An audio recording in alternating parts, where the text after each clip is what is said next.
வாழ்க வையகம், வாழ்க வையகம், வாழ்க வளமுடன். குருவே துணை. அனைவருக்கும் அன்பு வணக்கம். ஆசான் அருட்தந்தை வேதாத்ரி மகரிஷி அவர்களது ஞான களஞ்சிய கவிதைகள் படித்துக் கொண்டிருக்கிறோம்.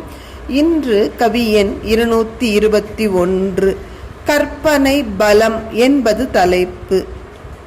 எண்ணத்தில் பிரபஞ்சம் சுருங்கி நின்று இயங்கியதோ அன்றி அதைவிட பெருத்து எண்ணம்தான் விரிந்துள்ளதோ என்று வாயால் இயம்பொனாவிதம் அறிவில் ஆழ்ந்து விட்டேன். எண்ணத்தின் ஓர்மையிலே லயித்த அப்போ யான் கண்ட நிகழ்ச்சிகளை விளக்கிச் சொல்வேன். எண்ணத்தின் அலை விரிந்து பல பேர் கூடி எண்ணிச் செயலாய் விளைந்தால் வியப்பு இல்லை. அருட்தந்தை அவர்கள் கற்பனை ஆட்சி என்ற தலைப்பில் எழுதிய கவிதை தொடர் என்று நாம் 2 நாட்களுக்கு முன்பே சிந்தித்தோம். இந்த கற்பனையின் பலம் என்ன என்று சொல்கிறார் பாருங்க. வெறும் எண்ணம் தானே அலட்சியமா நினைச்சிடாதீங்க. எந்த மாபெரிய செயலும் எண்ணத்தில் இருந்துதானே தொடங்கியது.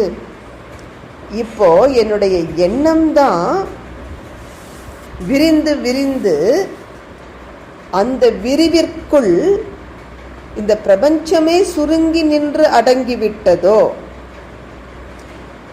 அல்லது பிரபஞ்சத்தை விட என் எண்ணம் பெரிதாக விரிந்து விட்டதோ, இதை வார்த்தைகளால் விளக்கி சொல்ல முடியாத அளவு நான் என்னுடைய அறிவின் ஆழ்நிலையில் ஒடுங்கி நின்று விட்டேன்.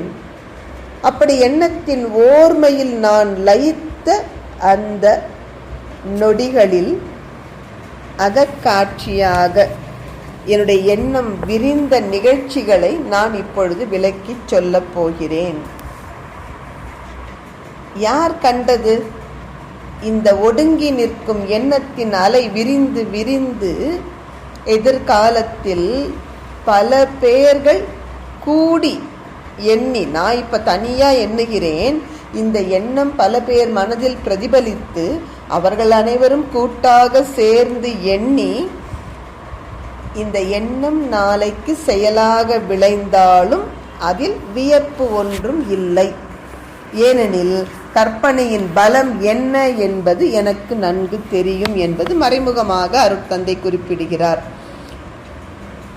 எந்த எண்ணமும் செயலாகும் வல்லமை உடையது. நமக்கு பொறுமை தேவை. அந்த கால நீளம் உண்டல்லவா. நன்றி. வாழ்க வளமுடன்.